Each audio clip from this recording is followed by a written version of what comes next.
Kuang wants to talk about an outboard that is hard to start whenever it's warm. Thank you for commenting and for subscribing. The question is, my 1998 Honda BF90A has been super reliable, I guess because it was maintained by the sheriff when I bought it. The past weeks, it started to have hard to start issues only when after smooth cruise to open water and left off for more than a couple of hours. Choke won't work, but it will start after around 30 tries. Sounded like fuel is not going in, but I changed everything including the water separator, shows clean fuel, runs perfectly after it starts, and can start again without even pushing the fuel in. I can't replicate the issue by leaving engine off for overnight or lower unit submerged.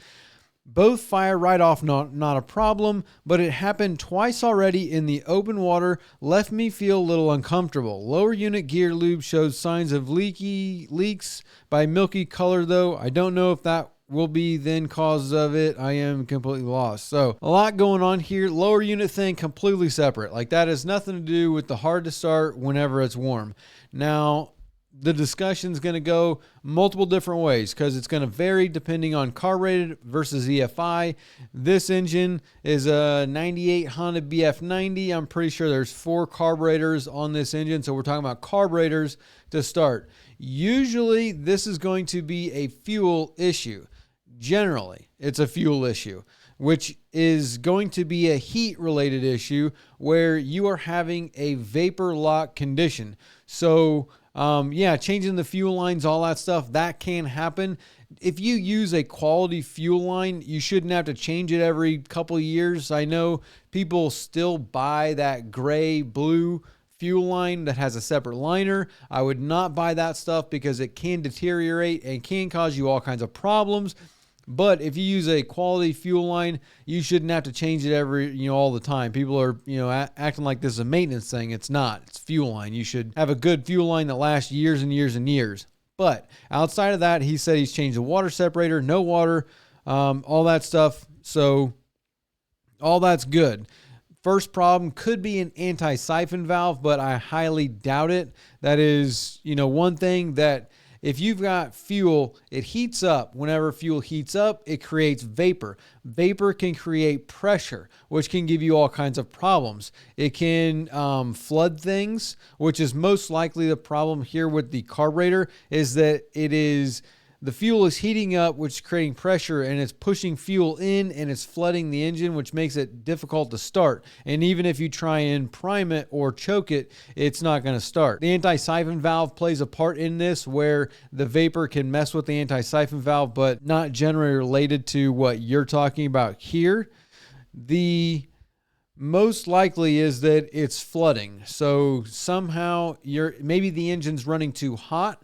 So checking all your cooling systems, the thermostat, the impeller, all that stuff, making sure that the engine is running at proper temperature. So when you shut it off, everything's cooling down properly. Because if it's not and everything's staying hot, then that is what's, vaporizing your fuel, which is probably flooding it. It's flooding the carburetors. So I would say to clean the carburetors, and you most likely have a problem with the carbs. Other than that, it could be electrical. But that's usually like 2-stroke older stuff where you've got an ignition coil problem where the ignition coils are heating up. And once they get hot, you turn the engine off and try and restart it, and they will not produce spark. They won't produce enough spark. They might be timed improperly, which would be more like a stator problem or a trigger problem where once the stator trigger heats up, it will throw off your timing, which means your spark won't be when it should be. And then also you could have a timer-based problem. Again, this is all 2-stroke, not BF90 4-stroke stuff. But, the timer-based, older 2-strokes, the stator, there would be like a resin on the stator that would melt. It would fall down on the timer base, and that would mess up your timer base. So a couple different things there, like multiple different problems that could be. For the Honda problem, I'm going to say that you've got a vapor lock problem and a dirty carburetor problem. And that's why whenever it's cold, everything works fine. But whenever you run it for a little while, it's vapor locking, possibly flooding your carburetors. And then that is, making it to where the engine won't start. A couple different fixes are going to be to clean the carburetors. And then also I would, let it idle a little bit. This is like a two-stroke thing that a lot of people used to do with two-strokes, is you would let the engine idle. So let's say you're running somewhere or a long extended trolling time. Don't just turn the engine off immediately. Just kind of get where you're going. Let the engine run for another 5-10 minutes, whatever, and idle there. So that way it can burn off a lot of the vapors, get the fuel system to like settle out. And then, any kind of vapor or anything is going to work its way out. And then when you go to restart it, you can try and open up the throttle plates. So put it in neutral, open up your throttle plates. So that way it lets air in there. So if it is a flooding issue, it's going to help by introducing air. It's going to rev up whenever it starts up, but it's just one thing that might help the situation. Now, when we go over and start talking about EFI engines that won't start whenever they're hot, it's the same concept. It's usually a vapor problem where the fuel is heating up. It's not being able to cool. This could be a clogged fuel cooler. It could be a problem with the pressure regulator. It could be a problem in the VST where the VST is not allowing the vapor separator tank to allow the vapors to leave, and therefore it is pressurizing everything in the VST, again causing all kinds of issues. Vapor locking to where you try and start it and it's usually flooded or not getting any fuel. Some of them you can just prime them up with the primer bulb, open your throttle plates, and that lets air into the system and allows it to start. But other than that, generally hot starts or no start when hot conditions are fuel related. It's a heat thing. So if you've changed fuel lines recently and the fuel line got stuck somewhere where it's up against the block and it's getting hot, or portable fuel tanks, if you don't have the vent right, that could be a problem, but that's usually not a start condition. Usually that's a running issue.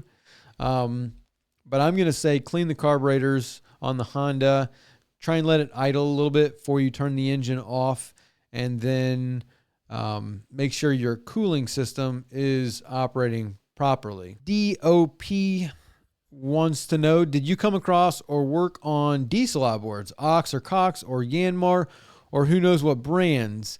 I remember videos on YouTube and hype about them, mainly Ox and Cox. I don't really do a lot with diesels, so no, not really.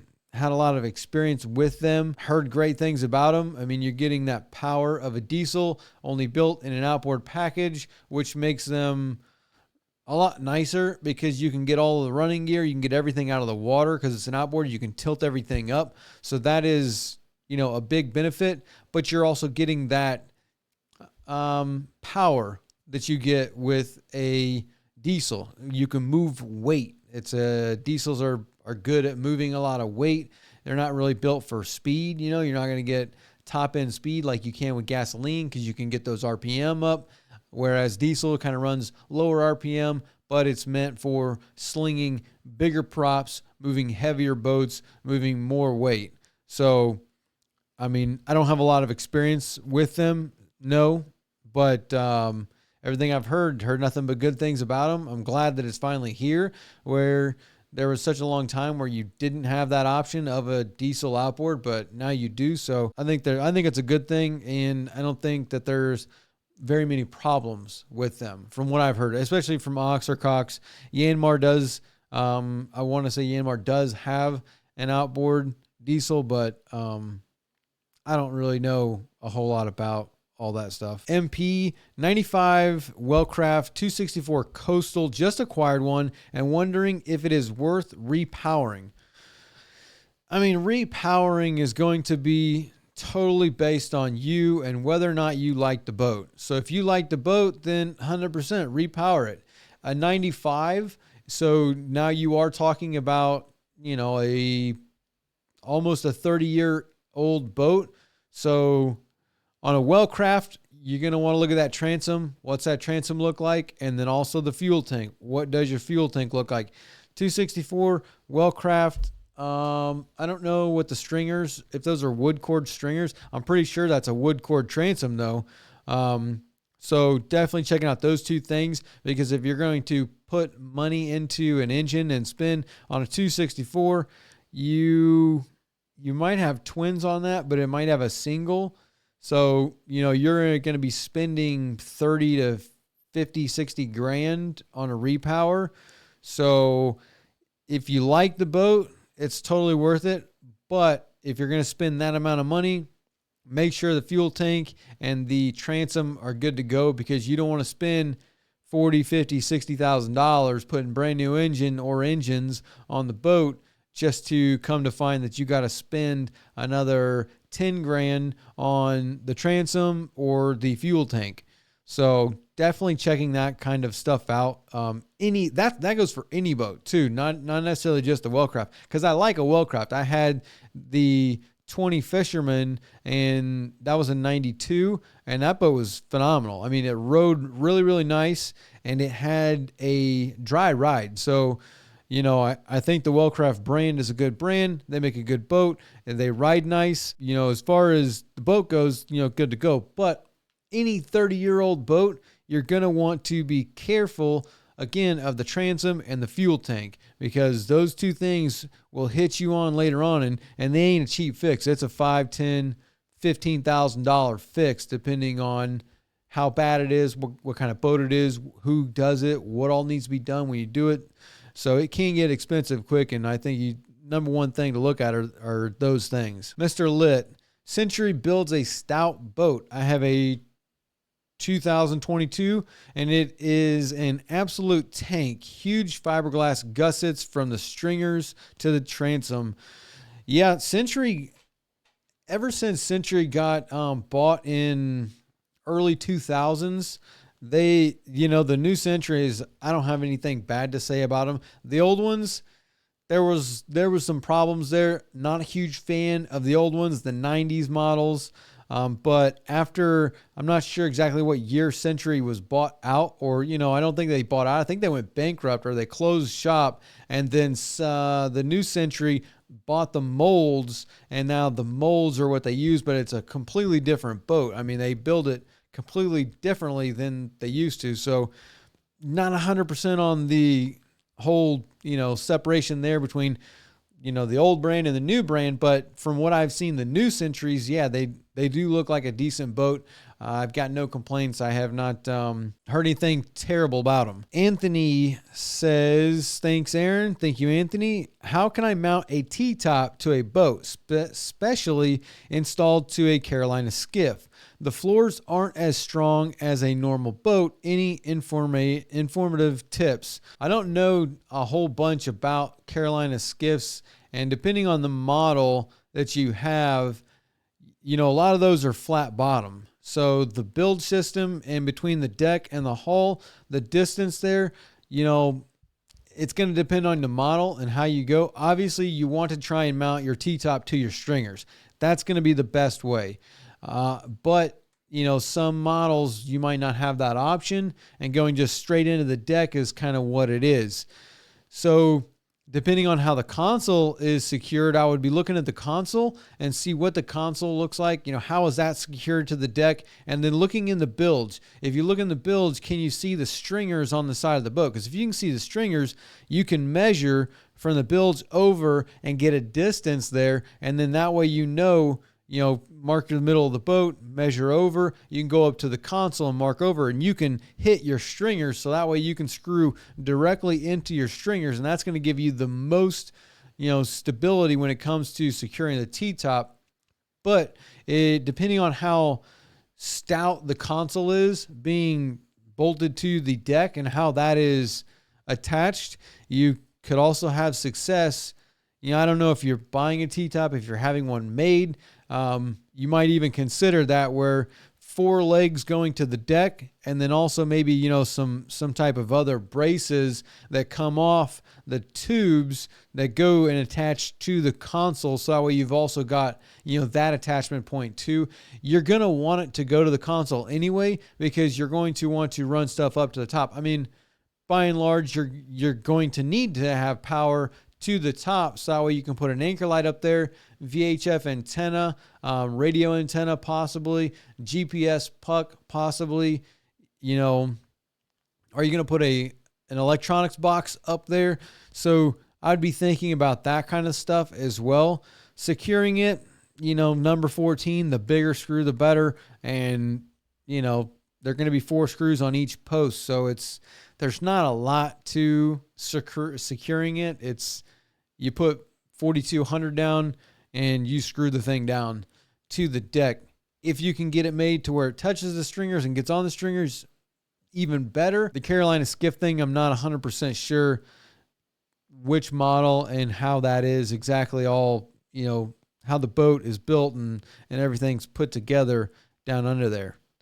Maverick wants to know, very informative podcast. Thank you, Maverick. Here's a question. Is a Land & Sea Donovan account worth it for parts and accessories, or is it better to just know someone with one of those accounts? Just trying to find the best way to get parts at the manufacturer's price. Can you buy directly from manufacturer? If so, how? So I could have swore that we've talked about this before, but it's on the list, so let's talk about it.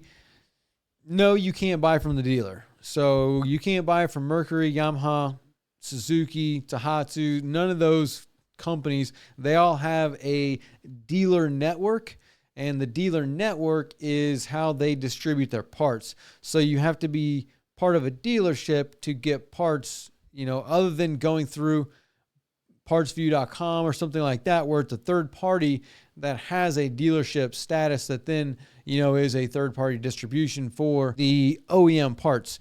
So Land & Sea is owned by Brunswick. It's separate from Donovan. Land & Sea has Quicksilver, and I think you can even order Mercury stuff through Land & Sea, not 100%. Most of them all, whether that's Port Supply being West Marine, Donovan, Land & Sea, Jerry's or Lewis or whatever it is now. I don't know if they got bought out by Donovan or whatever happened there, but all these companies are going to be they're going to have certain stipulations. So some of them require you to have a location, like a business location. You have to be a business, like an LLC, with a EIN number and, a sales tax certificate or whatever it's called. And then also usually they have a minimum. So you have to buy $5,000 worth of parts per year. And then like Port Supply, which is West Marine, that is a tiered system. So I want to say they're 3 different tiers, a VIP and 2 other tiers where it's you spend $6,000, $15,000, and $25,000 or something like that per year. So if you buy $25,000 worth of parts, you get the bigger discount, and you or VIP or whatever it is. So they're all tiered systems. So unless you're buying a decent amount of parts, usually it doesn't really make sense because of that. Most of them don't have a fee, so there's not a annual fee or whatever to be part of a dealer, but you do have to be a business, and it's all going to depend on where you're at and how much work you're doing. How many parts are you going through? Are you buying and selling them? Other companies also have other ways that you can become a dealer with them, like partsview.com and boats.net. They have a different tiered system as well, where you can be part of that, and they can, you get discounts based on that. But other than that, just knowing somebody, if you know a dealership that will work a relationship with you, you could always do that, which is, probably going to be more beneficial depending on how much stuff you're doing. If you can get a relationship with a dealership that, when you're starting out, or if you're small and you don't need that many parts, that's going to be the best way. But if you're just trying to buy parts for your own engine, trying to get a deal and a discount on buying parts when you're only, you buy, a couple gallons of oil and an impeller every other year like that. I don't know if you're really going to get a dealership or a company to, give you a discount, a deal on that, because that's how they're in business. You know what I'm saying? That's their business model. They have to pay all the taxes and the fees and buy all the parts and have the insurance and all the liability and all the overhead to stay in business. And, they stay in business by selling parts that are marked up to make a profit. So your situation is going to vary depending on that, but hopefully that gives you a little bit more information on, whether or not, you should look into becoming a business or whatever your situation may be. Bill Zincan, how often should I use salt away on my Yamaha 150 outboard? It's always used in saltwater. So if you use it all the time, it's going to work great. If you've got a 10, 15-year-old engine that has never been flushed like that, any kind of buildup that's in the engine, that's not going to get that out. Like salt away is going to clean to a point, but it is not going to get rid of barnacles or heavy corrosion, heavy salt buildup, mineral deposits, that kind of stuff. It's really not going to get that stuff away. We have a video on this where I show kind of what it looks like when you run salt away. So, if you do set up a recirculating pump to where you run the engine in, say, a bucket with the salt away in the bucket, and then, make sure the pee is going down in there, and you can just run it for a long time, you'll be able to clean a lot out of the engine. But salt away is really good if like you buy a brand new engine, or you have an engine that's say 5 years old. So it's not that old. It doesn't have a lot of time to have a lot of buildup inside the cooling passages. Then salt away is going to be very good to use every couple trips, or if you want to, every time you flush. But that is going to, it's more of a maintenance type thing. It's not really a cleaning, like it's not going to, clean out the cooling passages of stuff that's already built up. It just helps to maintain and keep salt buildup from happening. So I personally would say that if you run it once a month or once every, 6 trips or whatever, then it's going to do what you want it to do. I mean, it's a great product. I've used it before, so it does work, but just knowing that delineation between previous buildup and preventing buildup is kind of what it's going to look like for you. Alejandro with twins, what side does the counter-rotating Mercury motor go on? Well, that's going to depend. So by and large, mostly the left hand or counter rotating goes on the left side, and then the standard right hand goes on the right. But that means your props are spinning out like this. So it helps to track the boat going straight, but it also, like, you're pushing water away.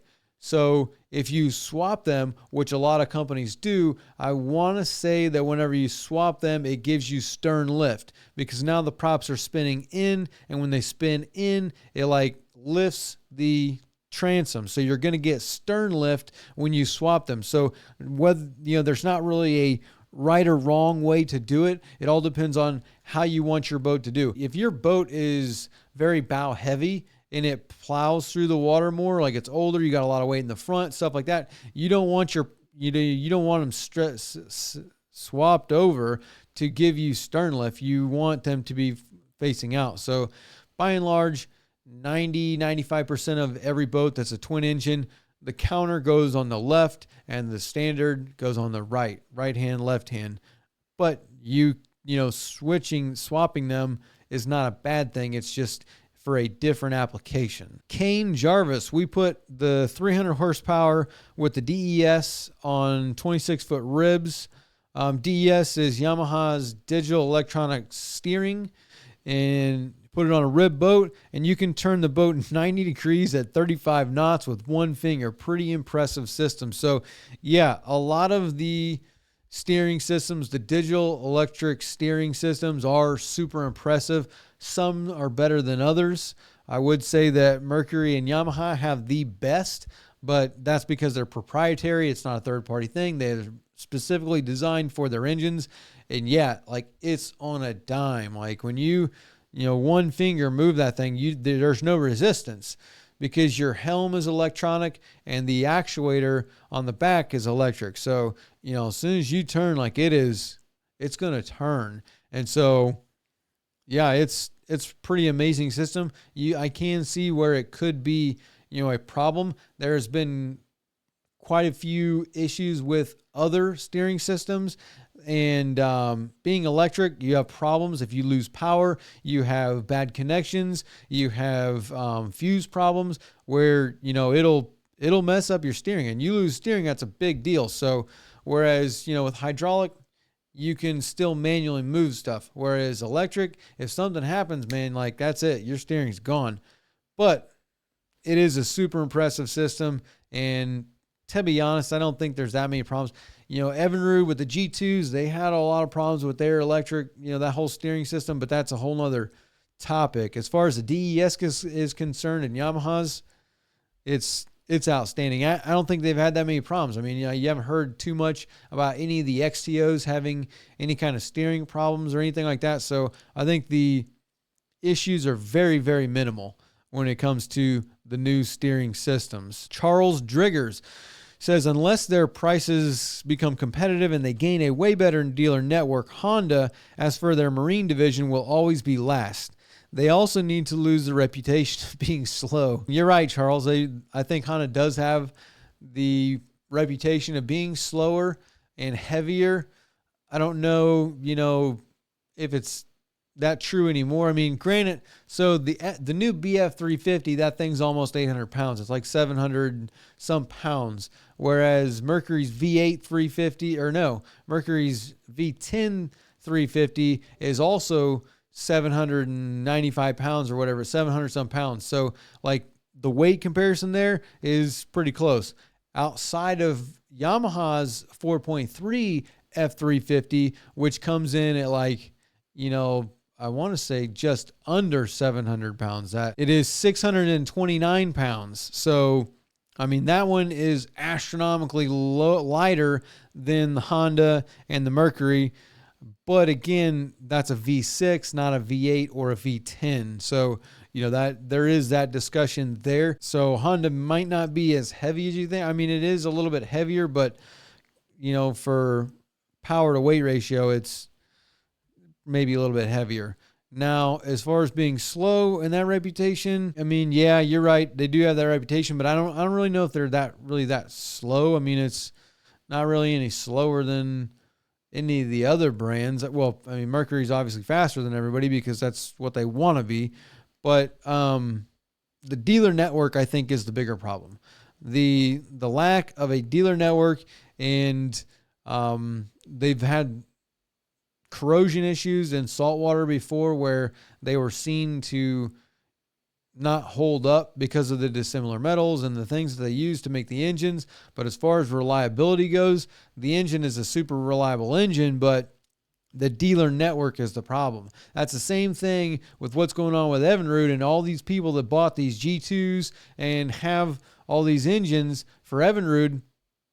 You got a 10-year warranty, but you can't get any, like, where are you going to take the boat? Like, you got to drive 4 hours away to find a dealer that will work on your stuff. And then now you've got to wait 4 months because you're on a list of 100 other people that are trying to get stuff. So, the dealer network is probably the biggest concern that I would have as far as Honda is concerned, because, if you want to make a break into the industry and, become competitive, then you definitely need to have a dealer network where somebody doesn't have to drive 400 miles towing their boat to get work done or get parts or stuff like that, which, going back to what Maverick was talking about, can you buy parts from the dealers? No, you can't. So if you can't get parts and you got to go to a dealer that's 4 hours away, that's a problem. And a lot of people that have an Evinrude now are, stuck in that boat where they got 3-4 year old engines with 7 years of warranty left, but you can't get work done on it. So I would say that is probably a bigger concern when it comes to, being competitive and gain market share in the marine division. Granted, I love to see Honda getting more into it with the BF350, doing that deal with Scout where they're making a 19.5 boat for Honda. So, things are happening, and, the more they get into the marine industry, that's just better for everybody in the boating. Having more options is way better for the consumer than not having options. I mean, when you live in a socialistic, communistic regime where you get this and that's it, that's your only choice, then, you take what you can get. So definitely the more the better, 100%. And, I'm a fan of Honda. I said it multiple times before. Honda seems to dominate every product that they make except for boats. So, I think if they wanted to be in the game, that they would be more, and I think that they are hopefully getting into it. So yeah, figure out the dealer network problem, Honda, please. Mark Dime, boating industry will price themselves out of business. Maybe. I mean, honestly, I kind of look at it like this, where so we're at the Miami Boat Show, and I'm going to do a video on this that talks more about these numbers, but I not really surveyed, but documented 280 boats at the convention center. And I'll tell you right now that the average price of a brand new boat was $299,000. So, and also not to mention that out of the 280 boats that I looked at, 80% of them were over $100,000. So only 20% of the boats at the boat show were under $100,000. So the days of the average Joe and the middle class kind of guy buying a brand new boat, it doesn't. Like, they have literally, inflation and economics and everything else, whole different political discussion that we're not going to get into, but just in general, as talking about the prices, the price of a brand new boat, yeah, you've priced most of the middle people out. And I get it. Stuff costs money to make. Shipping stuff, manufacturing stuff, getting products, assembly, the whole 9 yards, everything is astronomically higher. But the average person, if you're a middle class person, you can't buy a brand new boat. Like, let's just face it, you can't afford new. You got to buy old, you got to buy used, which, I would consider myself middle class, and I've never bought anything new in my life. I've never had a new car, new house, none of that stuff. So, new boat, no different. I buy them for $1,000 and put $4,000 in them and make them, usable. So the day of going to the boat show for the average guy and buying a brand new boat is, as of right now, it doesn't exist. You have to have over $100,000. And I think a lot of it has to do with financing and everybody financing everything. So if you can get a 20, 30, 40-year loan on a boat, that's what people do. They make the payments and then they get rid of it. So, I think part of that plays into that, where people see the option of just taking financing and making payments, to where you want to buy a new boat. Okay, so you plan on holding this boat for, let's say, 4 or 5 years. So you say, okay, I can buy this boat. It's going to cost me $250, $300 a month. So I'll buy a boat. It's going to cost me $300 a month. That's going to cost me $3,600 a year. And over 5 years, this is what it's going to cost me to buy this boat. So that's what people look at. They just make the payment and then they get rid of it, and they don't care about the depreciation, the value, the longevity, or any of the other stuff. And then also, one of the things that I've noticed on most of the new boats is that everything's decked out, like fully decked out. Most of the boats come with so much stuff that there isn't really, the market has kind of shifted to where people want more stuff in them. They want the cushions. They want, the tackle centers, the live wells. They want the wash down systems, the shower systems, the brackets, the Euro transoms, the cushions in the back, the seatings, the side doors going out the side, 4 displays on the front, everything digital switching. Like, the market is like asking for everything, and you can't really find a boat that is like stripped down. Like, obviously, you can build your own custom boat. Like, if you go to CV, you can get whatever you want. You want to buy a hull? Great. You want to buy, fully stripped down with nothing in it?